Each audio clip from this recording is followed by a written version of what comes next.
इहाँ राज हमार चलल बाया हमारे ही चली। ढेर अइले गइले गुंडा माफिया कटने बाहुबली, केहू के बस के चीज नइखे। इहाँ राज हमार चलल बाया हमारे ही चली। ढेर अइले गइले गुंडा माफिया कटने बाहुबली, मार के गोली बंद कदम बोली हरदम ला सुता दे।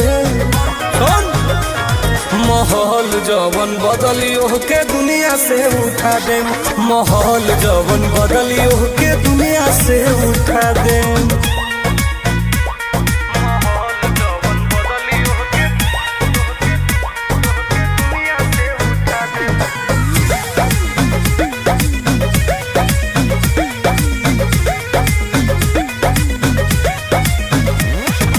पुलिस प्रशासन सरकार बा